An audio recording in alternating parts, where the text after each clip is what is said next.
Good afternoon and welcome to this webinar by Contact, Adapting to COVID-19. My name is Ruth Hobbs. I'm one of the associates for Contact. I'll be with you for the next hour as we run through this presentation. Okay, so hopefully now you will be able to see this screen on your slide. You should be able to see this if you're on a PC, laptop, tablet or a smartphone. If there are any technical hitches, then please do bear with us. We're hoping that there won't be, but we all know what technology can be like sometimes. There are a lot of attendees today, so everyone is going to remain muted throughout the presentation. If you want to ask a question, that's absolutely fine. There's a panel at the bottom of your screen that allows you to do that. You'll need to type your question into the text box, and then the administrator, Helen, who is on the line, will be answering some of those and filtering those through to me. So during this hour, we're going to look at examples of what some of our forums are doing across the country, examples of strategic work and engagement work. We're also going to have a look at examples from regional work, ideas to reduce isolation, tools that can help us to do all of this, how we can use the grant effectively during this time, and also a little bit about our own well-being. So why do we need this webinar? Well, we're in challenging times at the moment, something that a lot of us have never experienced before. So starting from the 16th of March, the UK government started to make restrictions on what we were able to do.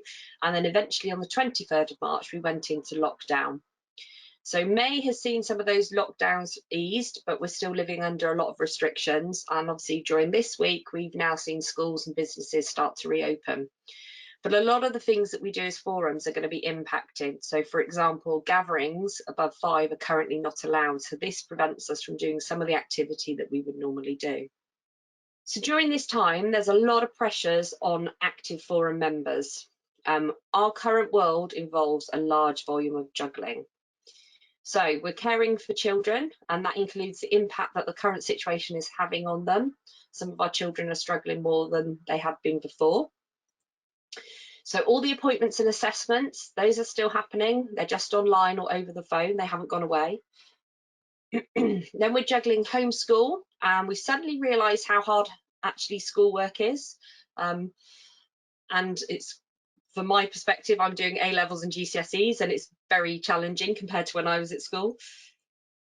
Then there's the feeding everybody. My house has 2 teenagers, and I've suddenly discovered how much they actually eat during the course of the day. All the extra work that comes from everybody being at home and managing all of those needs. On top of that, we're trying to keep in contact with family and friends and checking in to make sure that they're okay in these challenging times. We then have work commitments, and for lots of people, those seem to include a lot of video calls. And then in addition to that, you've got your role within the forum. And obviously, while you're on those video calls, the children are playing beautifully and not squabbling at all. And the pets are not trying to walk across your computer screen as I had yesterday.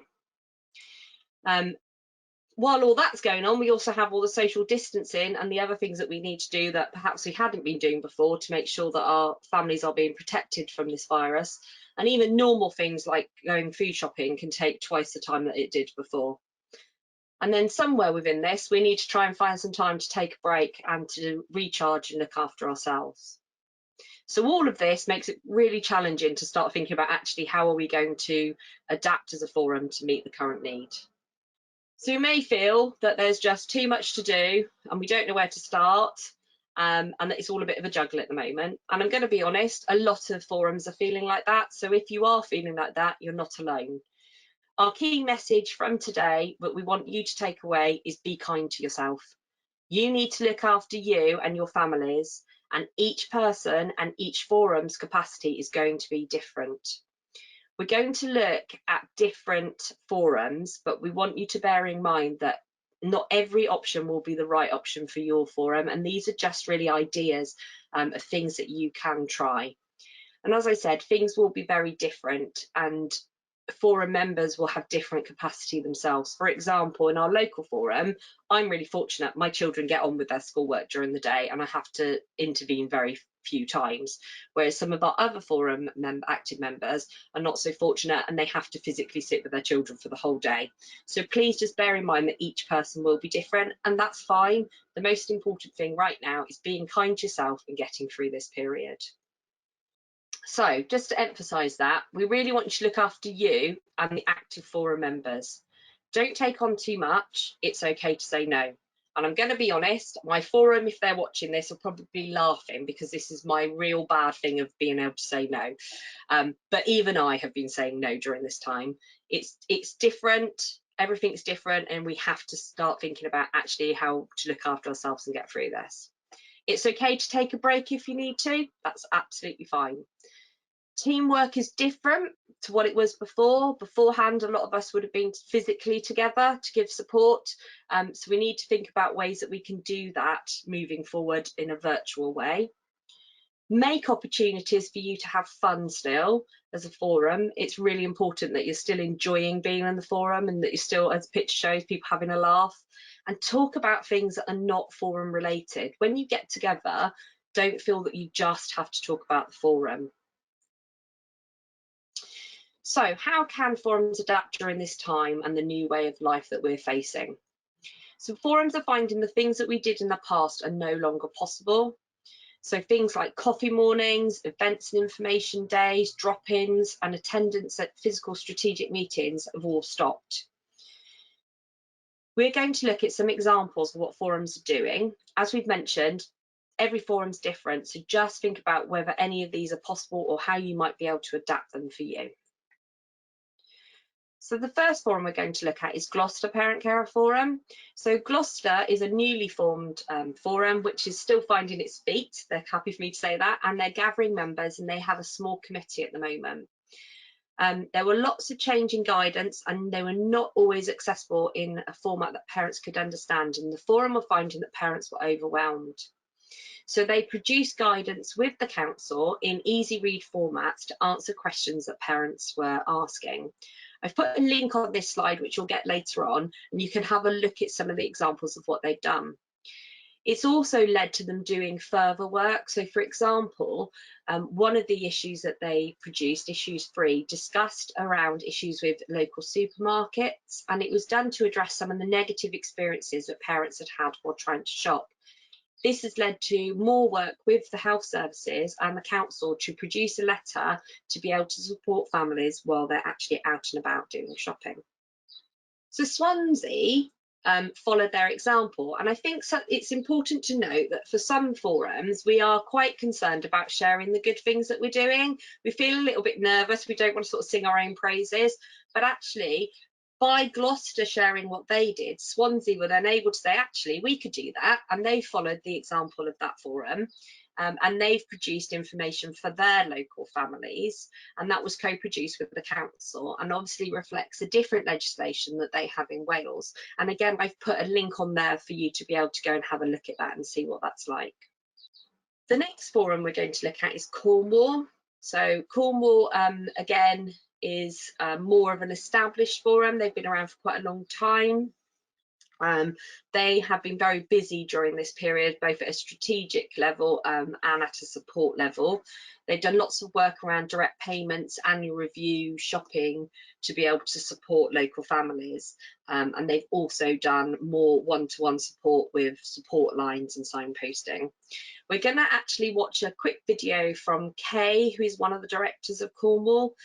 While the video plays, my audio is going to be switched off, so you won't be able to hear me. So just bear with me while we do this. This is the first time we've done this on one of these sessions, so if it all goes wrong, I'm going to apologise in advance, but we're going to give it a try. Hi, it's Kay Henry from Cornwall.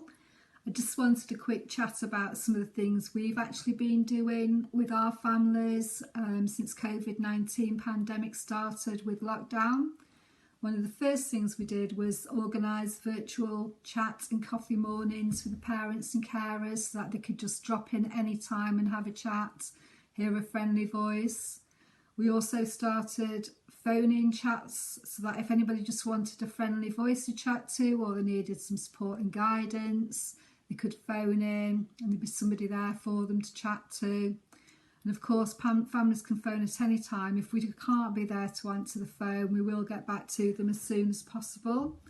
There was also the Facebook page, which has been excessively busy, as I'm sure all of yours has.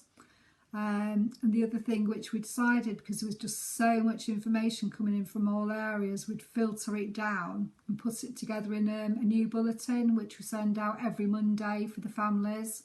This just keeps them up to date with what's happening both locally and nationally and what support's out there for them. Because we're a rural area, a lot of families didn't actually have IT, and some of the ones who did don't have printers. So when education things were being sent through to them, they weren't able to access them. So I pulled in some additional funding, and with that was able to make resource packs for the families and send those out to them, which have been greatly appreciated. Obviously, this work's all still continuing, even though some of the children will be going back to school at the beginning of June, and it's just been really appreciated by the families. I'm sure you're all exceptionally busy as well, so take care and keep well. Okay, so thank you to Kay, first of all, for doing that for us. As you can imagine, it's quite a strange concept to be doing little video clips for people, but I thought it was very important for us to hear directly from the forum what work they've actually been doing. It's been really well received by families down there, and they felt very supported, and it's just shown what you can do while we're in this current situation. Okay, so we're also going to look very briefly at Suffolk's response to COVID-19. I'm not going to go into a huge amount of detail around the work that Suffolk have been doing, because there's a webinar next Tuesday which is going to discuss that. But I did want to just talk about it briefly, because I think it highlights a very important thing for forums to think about and the work that they're doing. So Suffolk have been delivering free family support boxes. You can see a picture there in the top right corner which explains sort of what's in there. It includes sensory items, colouring puzzle books, mindfulness colouring for parents, activity books, lots of things for siblings, a letter, etc. They've also offered support by a telephone line, email and social media, private messaging. And what they've done is they've used that individual support to then be able to influence the strategic work that they've done. So they've collected data from both of those projects, and they've been able to use that on an anonymised basis to be able to then influence with health and the local authority. So I think it's important to see that link between the individual and the strategic work and how we can make that happen. They're currently running surveys to support. So one is around mental health, and that's their experiences of the last 3 months compared to the three months before that. And then they're talking around some of the strategic work as well that they've done. But as I said, I'm not going to go too much into that, because obviously they're going to be running a session on Tuesday, which I urge you to sign into if you've got capacity to do that. What has been interesting is that this work that they've been doing has actually impacted on their reach. So they've reached over 2,000 children, young people and families in the first 9 weeks. And that's actually also seen the forum have an increase in their membership of over 800 people during this period. So I think it's important to see that the individual work, that support work, that nurturing for your members can also improve your ability to work at a strategic level, and how closely the two are linked. So the next thing we're going to do is have a quick look at participation at a regional level. I've got a video again to show you, which I'll put on at the moment, but the South West have been doing quite a lot of work with the regional leads from NHS England in particular around some of the issues that we've been facing as a region during the COVID-19 situation. So I've got a video to share with you, and again my audio is going to go off in a minute, but the video is the representative from the South West for the NMPCF. So we're going to be introduced to Tina Emery. Just bear with me while I switch across. Hi, my name is Tina Emery, and I'm the South West Regional Lead for the National Network of Parent Care Forums. I've been asked to talk to you today about the region. So in the South West region, we are quite a social bunch. We've got 15 forums in our region, and we normally meet face to face. And normally everyone attends, but of course COVID has scuppered those plans. So we're now having to find new ways of working. So we are using a platform called GoTo. And I'm sure some of you have already heard of that and are using it in your forums currently. But it allows us to get together, talk, share good practice, share bad, find out what's working well in other areas, but also finding new information that can be shared with practitioners as well as parent carers. So we meet probably once a term, usually, and of course we're having to change that currently. So we also use the platform with NHS England and the DFE. And the NHS England, we do have weekly chats via GoTo and Teams, and we've also had forums having conversations with NHS England as a region. So we had about 24 people on our platform when we last met, and it was a great way of conversing and sharing things that weren't working well, and also asking questions of the NHS England team, as well as them asking us questions. So it's working really, really well for us as a region, and it's easy to use. We can use it on phones, tablets, as well as computers. So even for those that aren't very tech savvy, it does work really, really well for us.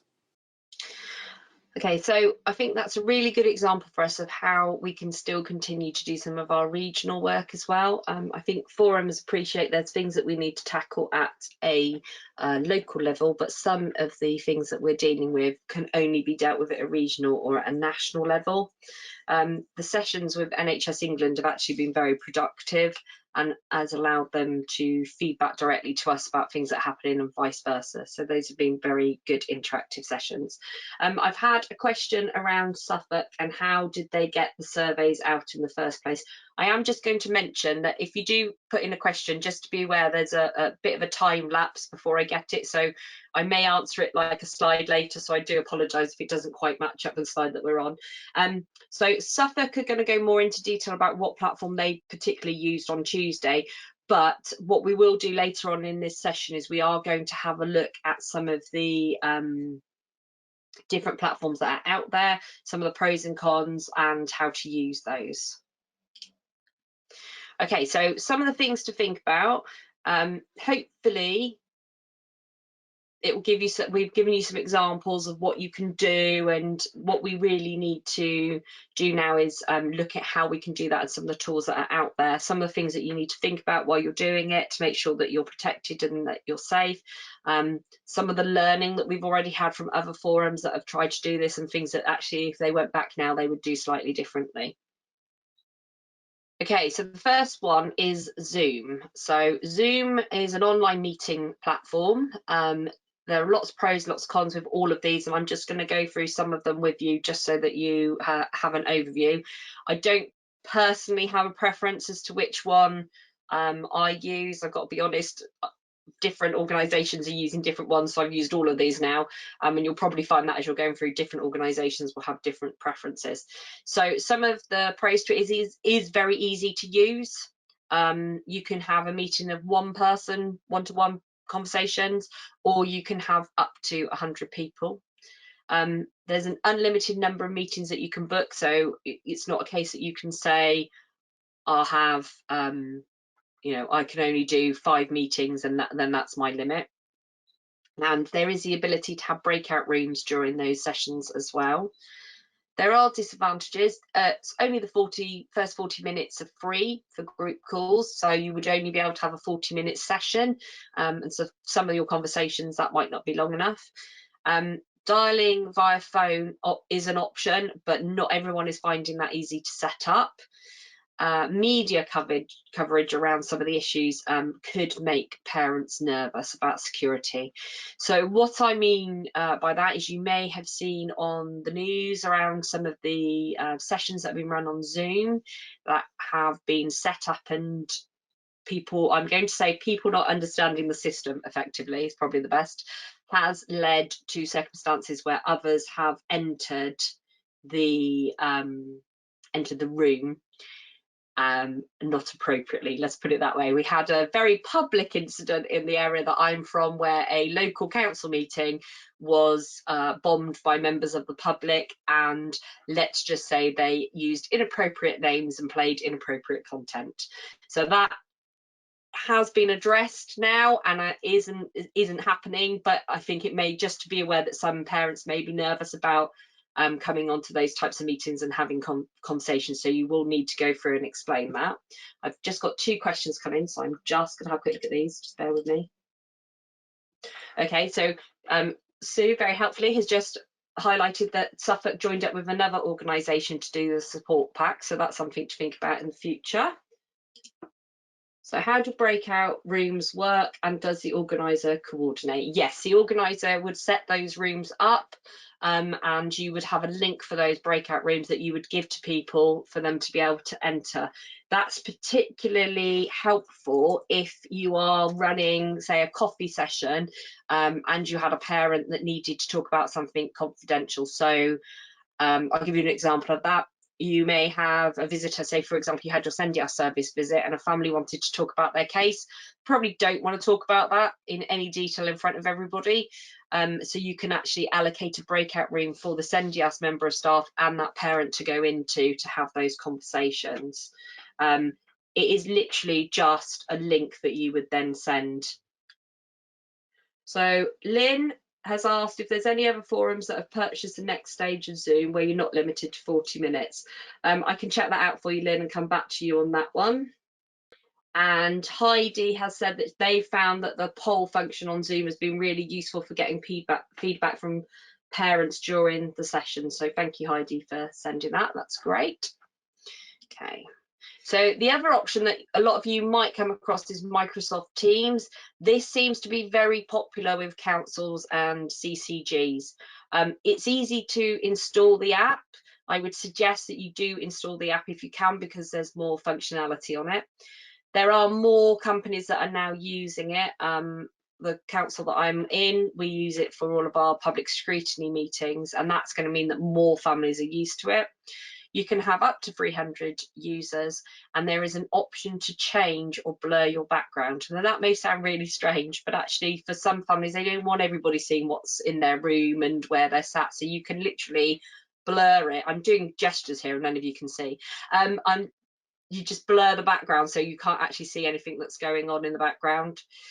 There are disadvantages. There aren't breakout rooms as such. You have to set up additional meetings to be able to do that, and you will need multiple people who have Teams to be able to do that. So you couldn't just have one user. Say for example within the forum you were running a coffee morning, you would need to have 2 people with a Teams account to be able to set up a separate breakout room. It's doable, but it's just an additional thing that you need to think about. And there are some issues around how compatible it is with Apple. Having Apple myself, I've had a few issues with it, and sometimes it's not very keen, particularly around sharing your screen and doing any slides. And we've had lots of reports around the fact that actually if you're getting to larger numbers, so for example I did one a few weeks ago where we had 170 people on, actually you have to have your videos off at that point, because otherwise the system just starts to crash. Wow, I've got lots more comments, just bear with me.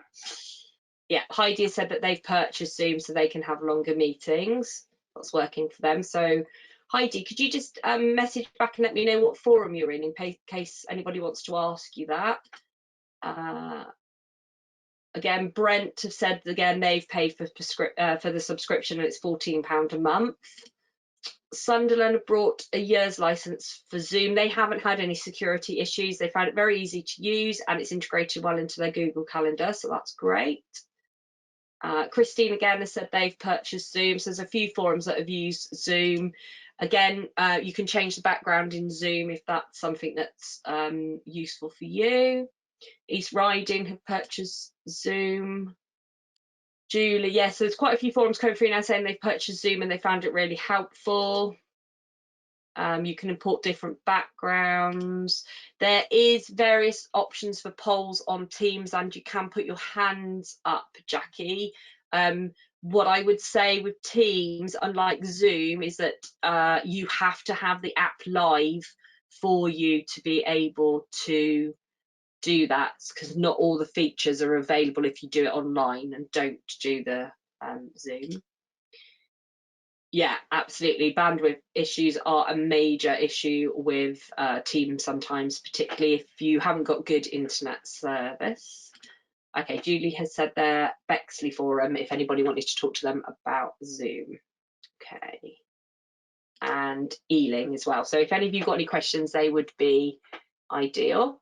So Claire has just said, Claire from Plymouth has said they're using GoTo, and that's the next one on my slide. So we'll just go through that in a minute. Yeah, Blackburn has said they've had no problems at all with Zoom. Okay, so Julie has said before they do their sessions, they write a long email with a meeting invite to ensure that people are aware of security, how to use the system, information sharing, etc., which I think is a really good tip, actually. Yep, so Louise again is agreeing that they've purchased it. Oldham. Yes, we will do. So Oldham have asked if we can just share which forums are using Zoom. So if people are happy with that, then we will send that across so that people know. The other question is whether anybody that's on Zoom has actually purchased a webinar option. I haven't used the webinar option myself, Carol, but it's a good question. So we'll try and link you up with some of the other forums that have got Zoom and that are using Zoom. Recording option is good, yes, actually, so you don't have to worry about the notes, and actually all of these platforms have the ability to record. Obviously you need to think about the implications of that, which we'll talk about in a little bit, but that is a good option. Okay, so Bolton have the webinar option, and they've run some workshops, so whoever it was earlier on, sorry, they're just dropping off as I'm answering them. It might be worth getting in contact with Bolton Forum if you want to have a bit more information. I'm sure that they won't mind having a quick chat about that one. And yeah, Zoom, another option, as Paul has just mentioned with Zoom, is that you can do a co-host. Okay, right, we're gonna just quickly go on to GoTo. So GoTo is pretty much the one that a lot of forums are going to be familiar with because the webinars are done on GoTo platform. It's easy to install. Even my very, as she calls herself, technophobic person in my forum has been able to install it and use it, and actually she's been able to log in and run sessions herself.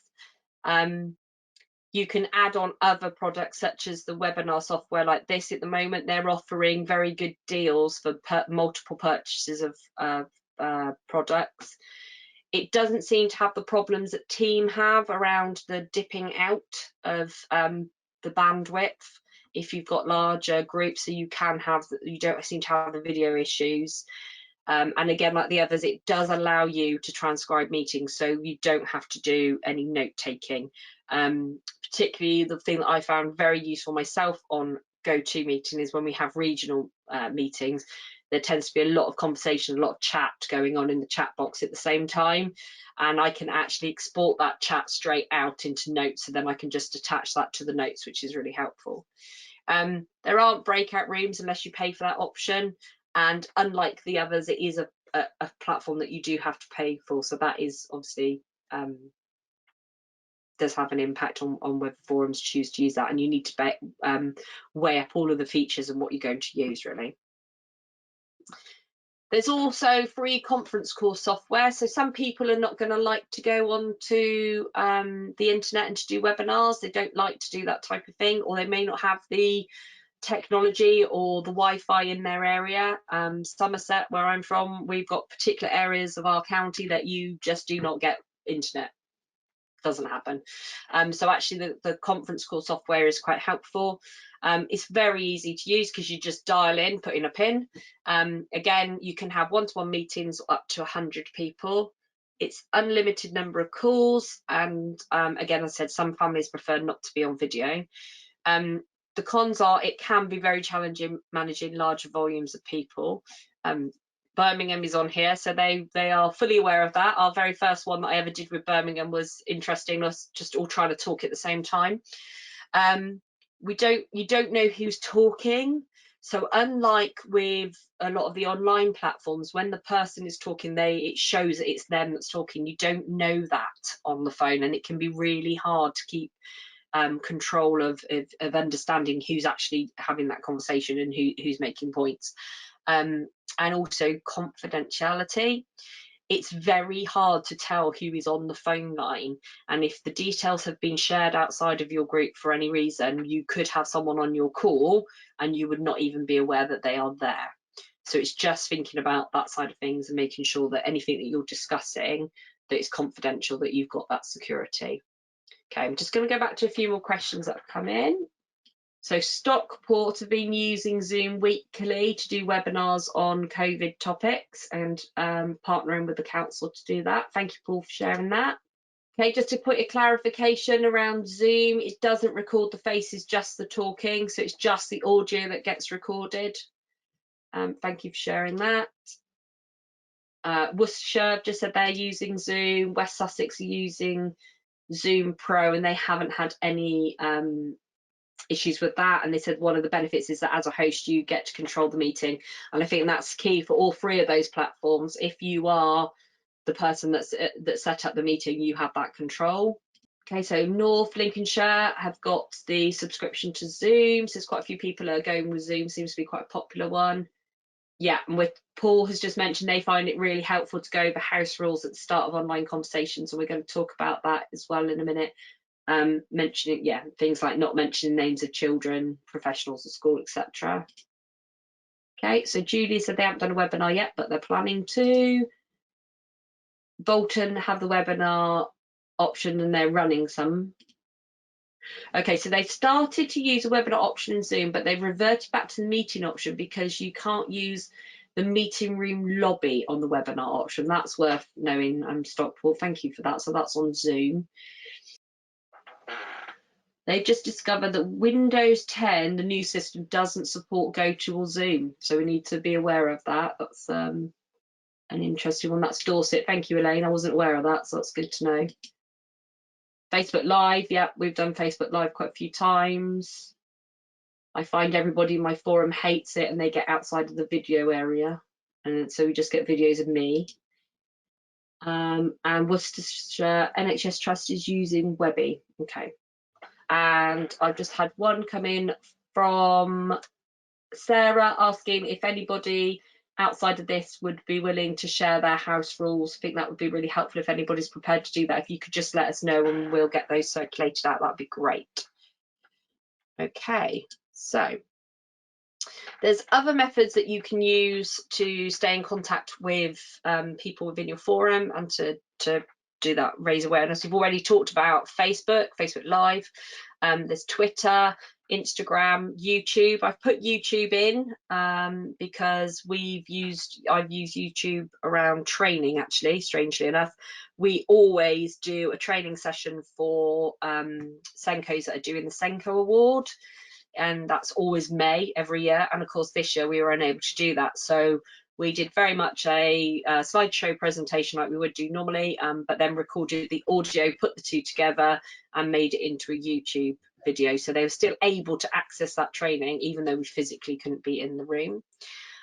Things that forums have been using successfully: watch parties on Facebook, live sessions, pre-recorded videos, closed group sessions so that other parents can talk to one another, and then public pages more for sort of sharing information. Again, engagement, getting that feedback. So obviously we've talked about all these different platforms already that we could use, but there's additional ways that you can do that. So SurveyMonkey, Microsoft Forms, Google Forms, Typeform, which you may not have heard of. That is a survey, but it's a visual survey rather than a word-based survey. Polls on social media are quite popular because they're just quick clicks, and Jotform. And if all of you have experienced Jotform, because that's what we use for the contact grants and the monitoring, so all of you would have had some experience of that, and they're not hard to put together. And you are allowed, I think it's up to 5 active ones free of charge. Things that you need to think about: GDPR compliance. So whatever platform that you choose, you need to be making sure that that platform is compliant with European legislation on GDPR. It will tell you. If it's an American one, it will always tell you if it meets the EU standards. If it doesn't, then avoid it would be my advice. Have a think about what it allows you to do. Does it allow you to analyse the results? Can you easily export the results to use it in other places? And the benefits of doing a quick response to a very detailed response. So those are things to think about in your mind about actually what do we want to go for and what does it meet all of those needs. So how do you decide on a platform?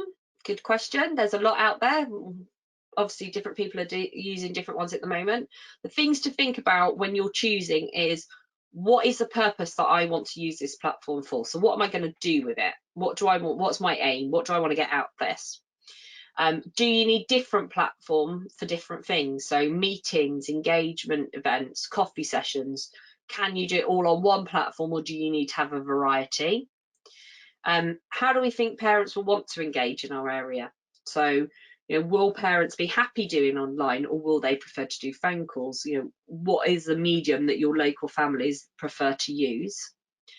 You also need to think about what technology do parents have to be able to do this. So think about, are they going to need to be able to do it off of a phone? Will they have a computer?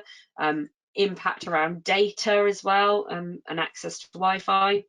And also think about what technology the forum has, because not all forum members are going to have access necessarily to technology, and we're going to touch on that a little bit later on as well. I've just spotted a few more questions coming, just bear with me.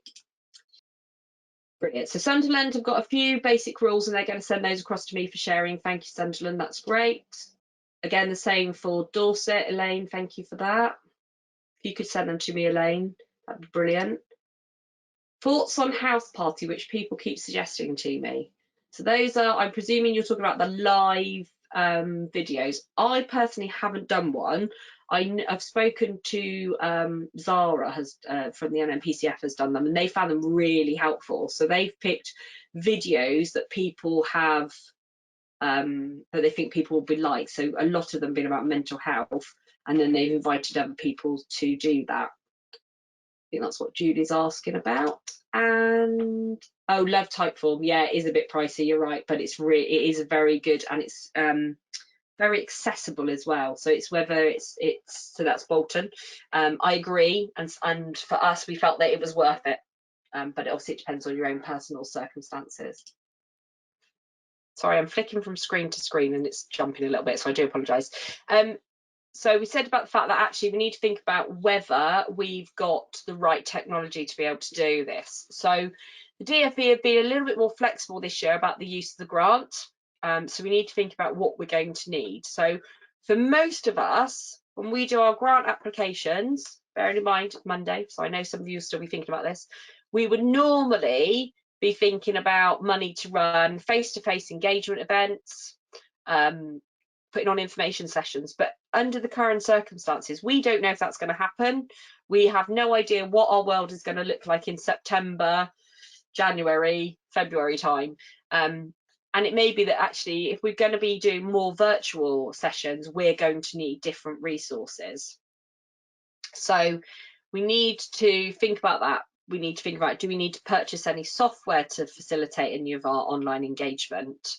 Do you want to think about purchasing tools like SurveyMonkey, laptops, tablets, to be able to actually physically run these sessions, to be able to manage that? Also, do we need to think about some of the practical things? Do we need to think about Wi-Fi extenders? If you're in a house where, let's be honest, we have, in my house, for example, there's me working in one room, my husband working in another room, and both my children are working online. So, is your Wi-Fi able to physically cope with that level, or do you need to think about having mobile Wi-Fi for the forum if you're working from home, or for any of your parents that are involved in the committee that don't have Wi-Fi? Is there anything that you need to purchase? So you need to think about all of those things. So think about what additional costs you might incur for families without internet. So if you know, we want to keep in contact with all of our families, and as we said earlier, the internet is not for everybody. Not everybody has access.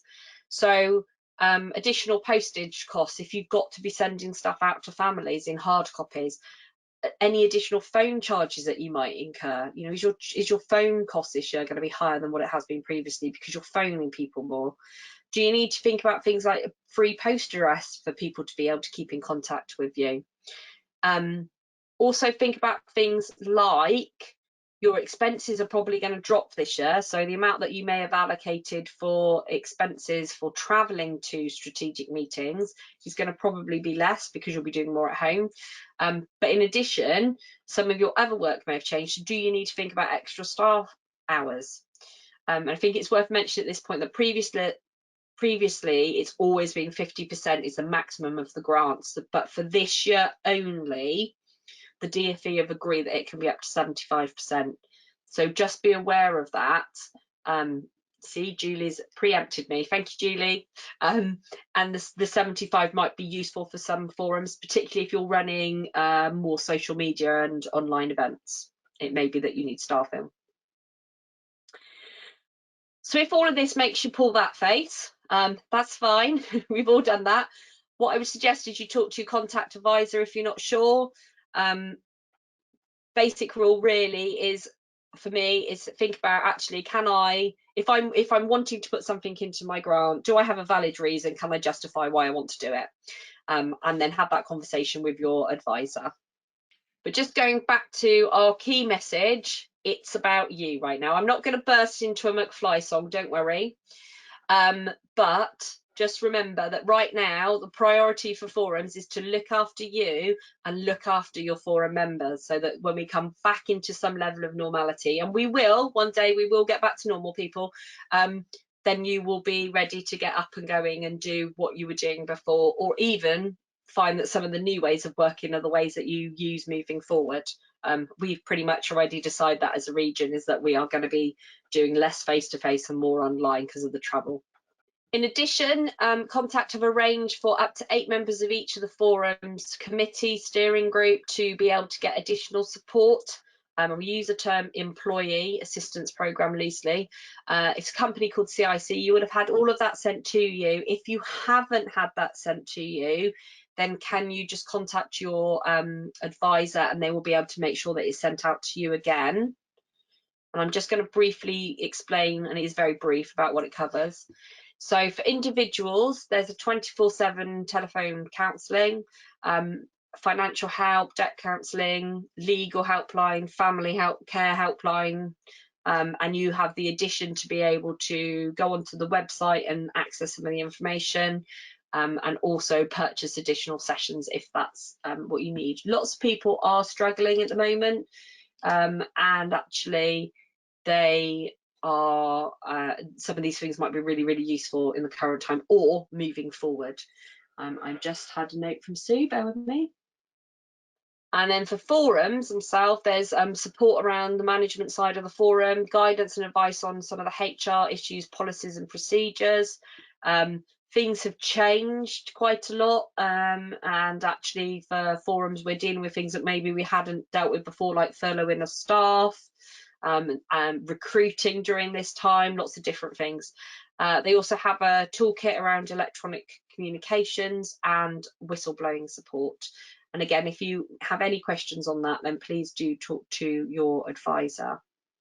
I think for me, a lot of the things that we're doing now, we need to think about actually how would we have been doing them in what I would call normal times, in inverted commas, and actually a lot of those rules apply. You know, when we run events and focus groups, we very much have rules of what we expect, our expectations on how people behave. Because we've moved that onto a virtual platform, those expectations don't go away. We just need to re-emphasize those, and really talk through to parents about what the guidelines are, the rules are. I will share out the stuff that's going to be sent across to me with you guys, so that'll be helpful for you to have. I think as well, we need to just be conscious that the main thing at the moment is to be kind to one another. It's quite different for a lot of families out there at the moment, and it's just including forum committees. And it's just remembering that in the background that actually it's all a bit strange at the moment. It's all a bit different, and we just need to really keep that in the back of our head and make use of this offer from Contact if you think that this will be something that's really beneficial to your forum. And you know, if you have a large committee, then talk to your advisor if you feel that 8 isn't enough, and have those conversations, and just sort of at the moment just keep in touch with people, I think, is the thing that I'm not saying. Okay, just bear with me. Got one more question. Yes, the slides will be shared. They go up on the Contact website within about 2 weeks. Helen usually gets them up. She's very organised. Okay, and Sue has just asked me to remind everybody that there was the podcast that was done by the Department for Education and Rotherham, which talks a bit more about the flexibility of using your grant, how that can be done, how you can use it to reduce isolation with active members and your membership, etc. And just to remind you again, I know we mentioned it earlier, but there is that webinar taking place on Tuesday, which is Rotherham, Lewisham and Suffolk, talking about reducing isolation and increasing wellbeing amongst members. So if you can't make that session on Tuesday, as with all of the webinars, they are recorded, so you will be able to access that afterwards. Okay, just one more question come in. Yes, so I've been asked by Sarah if someone could also share their rules for the Facebook page. Yes, Elaine and somebody else that's gone out of my head now, sorry, agreed to send them across to me afterwards, and then we'll get those shared out with people. Okay. So we've come to the section really for questions and answers. I'm conscious that I've tried to answer as we're going along. There's a huge amount of information, so if there's anything else that you want to ask at this point, feel free. I'm just going to pause for a minute, grab a drink, and let you do that. Oh, okay, Elaine is asking, rather than saying she's going to share, she's asking for others to share. That's fine, Elaine. There's a few people that have already done that, so we'll get those out. I'll talk to Julie about whether we can, with people's permission, if we can put those up onto the website, maybe along with the slides. Well, that's an interesting question. Who are forums choosing to send packs to if they have a large membership? Sarah, that is a very good question. That is the challenge that we currently have at the moment. I'm going to be honest, I don't have an answer to that one.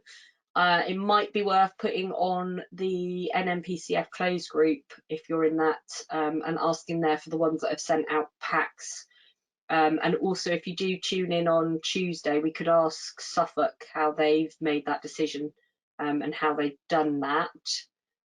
And then we can take that forward. I'll just make a quick note to myself to ask Suffolk that, and we'll get you an answer to that. Okay, so there's a podcast coming soon about getting funding, decision making, etc., that's going to come through with COVID, because obviously that's a bit of a challenge as well at the moment, trying to make decisions as a steering group when you're not physically together. And that's going to be done by Community Matters, and they're also doing, there's more stuff around governance, so that would be quite useful, I think, for forums to make sure you're still able to do the proper governance and financial arrangements during this time. So I've been asked about access to the Rotherham DFE podcast. That's still accessible. You can access that, Rachel, and we can make sure that you get a link for that. What happens if some committee members aren't able to do the work for the forum because of their needs? Absolutely, and the forum's still operational and things are changing so fast. How do we keep them up to date without it being an added stress? So I think my advice to you on that one would be that you need to have those conversations as a committee. Some people are happy to continue getting emails, but they may not want to respond or be able to respond to them. Some of them may need to take a leave of absence, and you need to make sure that your governance is correct and supports that. So I think that's the type of thing that you need to have a conversation as a steering group, and talk to your advisor if you have any concerns about being correct for decision making. How does delivery and work and costs from sending things to families? So I think it's key to mention that Suffolk had support from another charity, so they were able to get funding from that charity. Somerset are just about to send their packs out, and again, we've got funding externally to be able to do that. I would say there is quite a lot of small pots of funding out there, which you and I both know as parent care forums, we can make small amounts of funding go a very long way. And actually that's helped to cover some of those costs around getting packs out to families. How do you manage the local PCF AGM if you don't have anything like Zoom? So if you don't have access to any of these packages, all of the regions do. So all of the NMPCF regions have access to GoToMeeting software. If you are struggling and you need to ensure that you are doing your compliance around things like AGMs, then talk to your contact advisor and your regional advisor together, and they will be able to support you about potentially accessing that software to do that. And it may be that under the times that we are, you may have to make a decision about when you're going to actually do that. What types of packs we've done. So again, I put a picture up earlier on about some of the stuff that Suffolk have done, and there's other examples, but I can share that with you outside of the meeting, that's fine. It's mainly around well-being, mental health, access to good quality information, really. Yeah, and Sue's right. If you've got any queries about AGMs and whether the current situation, there is some flexibility at the moment around that, particularly for companies. So it's worth getting in contact with Community Matters. Remember, you've all got free access to that, so use it, and they can advise you to make sure that you are compliant with your governance structure. Okay, so it's gone quiet. I know as soon as I say this that everybody's going to do a flurry of questions, because that's what happens to me every time I do these. If you do have any more questions, absolutely send them across and we will try our hardest to get those answered for you, or put you in touch with another forum that's doing the work that you're asking around. The slides are going to be available after this session. I said it usually takes a couple of weeks for them to be put up, but Helen is amazing, she's very good. And they included in those slides, I've also put some more examples. So I've put an example of Wiltshire and the work that they've been doing, and a link to their website, information around Lewisham and Rotherham, which again I said you'll be able to find out more about on Tuesday. And there's 2 slides that have got useful links to some of this software and different things that you can try. There's also a webinar that I did earlier on last year, which talked about technology, and the different types of technology that are out there that you can use, particularly for free for forums that obviously are struggling around the finance side of things. Oh, see, told you, 2 more questions come in. Okay, so East Riding said that they managed to secure a small grant for resources, and then they got the council, the local authority, to match fund it for printing. So that's really good, well done. Yeah, there's lots of information I can, if we, so I've just had one around, around governance and policies. There's lots of policies on the contact website, but please do contact your advisor if there's any in particular that you need, and they can link you up. Policies of the CIC need to be a little bit different. There's a few of us that have got CIC, so we're more than happy to help with that. That's fine. And again, yeah, so Community Matters can advise you around funding, so that'd be great. Okay, so I think that's all the questions, and I know I'm going to see them popping in the corner now when I say this. Any more questions, that's absolutely fine, just send them in and we'll try and get those answered for you. As I said, the slides, etc., will go live. After we've finished today, there will be a short questionnaire that launched, and we ask you if you can just complete that, because that helps us with planning any future events for you and any more webinars. As I said, it will take a couple of weeks for the recording to be edited and put up onto the website. So hopefully she'll edit out all my ums as we've been going through. And just keep looking on the contact website, because that will give you indication of all the webinars that are coming up. There's a lot coming up in the future to help forums. So all that remains really is for me to say thank you very much for joining me today. I've enjoyed delivering this presentation for you, and I hope it's inspired you and given you some ideas of things to do. Hope you have a lovely rest of the day. Goodbye for now.